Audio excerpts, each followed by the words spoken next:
अस्सलाम वालेकुम वरहमतुल्लाहि वबरकातुहू। आज का हमारा टॉपिक आप लोगों को थंबनेल से पता चल चुका होगा कि वी आर टॉकिंग अबाउट हमने बोलना है बलूगत के दानों के हवाले से, जिसको प्यूबर्टी एक्ने या प्यूबर्टी पिंपल्स भी कहते हैं। दाने पिंपल्स बलूगत के हो गए। जब बंदा बालिग हो जाता है तो उस टाइम के बाद उसके फेस पर दाने रुनमा होना शुरू हो जाते हैं, ज़ाहिर होना शुरू हो जाते हैं।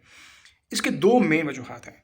नंबर वन हमारे पास है एंड्रोजन और नंबर टू हमारे पास है बैक्टीरिया। ये एंड्रोजन और बैक्टीरिया क्या है? जब इंसान बालिग होता है तो बॉडी के अंदर कुछ हार्मोन्स जो है वो उसकी शिफ्टिंग होती हैं, उसकी बैलेंस जो है वो शिफ्ट हो जाती हैं, मतलब कुछ हार्मोन्स ज़्यादा बनना शुरू हो जाते हैं। इनकी ज़्यादती की वजह से आपके बॉडी के ऊपर असरात और नमा शुरू हो जाते हैं, मतलब फेस के ऊपर एक्नी वगैरह जो है वो बनना हो जाते हैं। तो ये पिंपल्स या एक्नी वगैरह जो है ये कैसे बनते हैं, क्यों बनते हैं? मैंने कहा कि हार्मोनल शिफ्ट, आपके बॉडी में हार्मोन्स की शिफ्टिंग हो जाती है, कुछ हार्मोन्स की जो लेवल है वो इम्बैलेंस हो जाती हैं। स्पेसिफिकली अगर मैं बात करूँ, हमारे पास होते हैं एंड्रोजन्स। तो ये एंड्रोजन्स आपके बॉडी में बढ़ जाते हैं। इनके बढ़ने से ये प्रॉब्लम होता है, क्योंकि एंड्रोजन रिस्पॉन्सिबल है आपके फेस में वहाँ पर सीबम बनाने में, ऑयल बनाने में। वो ऑयल जब बनता है, फिर साथ में मैंने कहा कि दो रिस्पॉन्सिबल फैक्टर्स हैं, दो वजूहात हैं। एक हमारे पास है ऑयल, दूसरा हमारे पास है बैक्टीरिया। तो वो बैक्टीरिया फिर इन ऑयल को यूटिलाइज़ करते हैं और यहाँ पर इन्फ्लेमेशन वगैरह बनाते हैं और पस वगैरह फिर बनता है, और फिर वो जो है वो एक स्ट्रक्चर सा बन जाता है फेस के ऊपर। तो वो पिंपल बन जाता है। तो क्या है हमारे पास यहाँ पर दो चीज़ें। नंबर वन हमारे पास है बैक्टीरिया और एंड्रोजन नंबर टू। तो किसी को भी नंबर वन नंबर टू कर सकते हैं। एनीवेज, मेरा काम था बताना कि ये दो है रिस्पॉन्सिबल फैक्टर्स। अभी हमने करना क्या है, इन एंड्रोजन्स को हमने कैसे काउंटर करना है, मतलब बराबर करना है, और साथ में इन बैक्टीरिया के ऊपर कैसे काम करना है। इन दो पर हमने काम करना है और हमारा कंसर्न इन दोनों से ही है।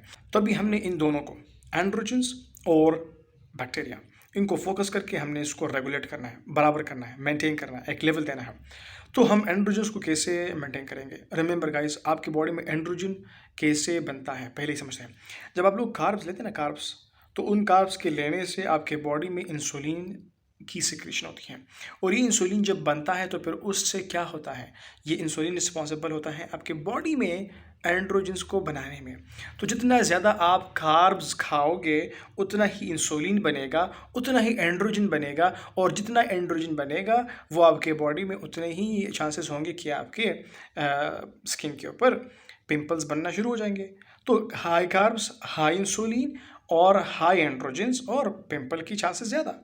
तो हमने करना क्या है, कार्ब्स को कम करना है, इंसुलिन कम हो जाएगा, एंड्रोजन कम हो जाएगा, और साथ में पिंपल्स कम होते जाएंगे। तो मैंने कहा यहाँ पर क्या बन रहा है, सीबम बनता है, ऑयल बनता है, और फिर यहाँ पर बैक्टीरिया भी रिस्पॉन्सिबल होता है। वो bacteria along with this sebum फिर क्या करते हैं, आपके बॉडी के लेवल को ख़राब करते रहते हैं, मतलब पिंपल्स बनाना शुरू कर देते हैं। अभी हमने इन बैक्टीरिया के ऊपर भी काम करना है। रिमेंबर गाइस, इन बैक्टीरिया के लिए जो इंपॉर्टेंट है आपके बॉडी में वो है वाइटामिन, ख़ास तौर पर वाइटामिन डी।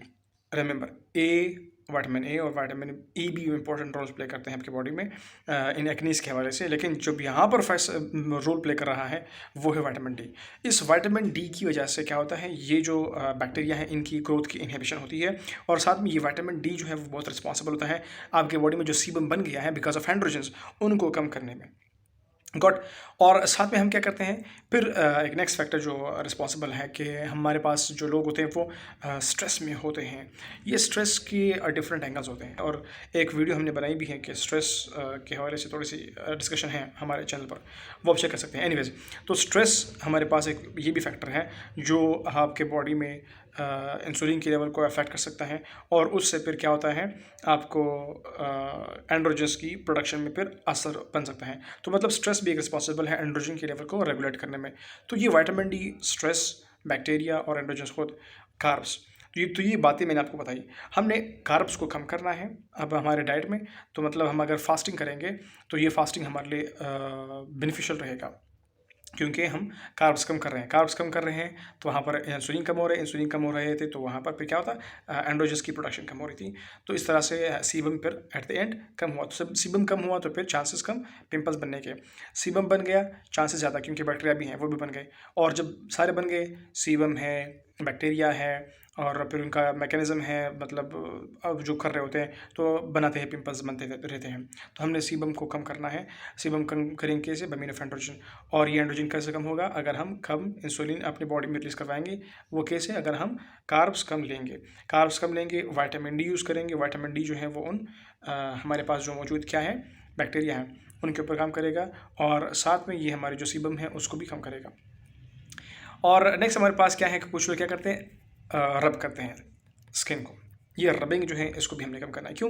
क्योंकि आपके फेस के ऊपर जो है, आपके स्किन के ऊपर जो है कुछ बेनिफिशियल बैक्टीरिया भी होते हैं। अगर आप रबिंग करते हैं तो आप एक तरह से मज़ीद जो है वो अलाउ करते हैं आपके स्किन के ऊपर पिंपल्स बनने को। तो हमने रबिंग कम करनी है, क्योंकि रबिंग करने से जो बेनिफिशियल बैक्टीरिया हैं वो भी रिमूव हो जाएंगे, वाश आउट हो जाएंगे। तो फिर मज़ीद जो है वो इलाका फ्री होगा हार्मफुल बैक्टीरिया के लिए, कि वो आपके सीबम के ऊपर काम करें और पिंपल को वर्सन करें, और इन्फ्लेमेशन भी यहाँ पर हो, और रेडनेस वगैरह जो भी कुछ भी है वो यहाँ पर हो आपके सामने। तो सिंपल सी बात है, कटिंग डिस्कशन शॉर्ट, हमने कार्ब्स को कम करना है, कार्ब्स को, और विटामिन डी की लेवल को चेक करना है। और ये विटामिन डी आप खुद से मतलब ना खाओ, क्योंकि ये आपको हार्म भी कर सकता है।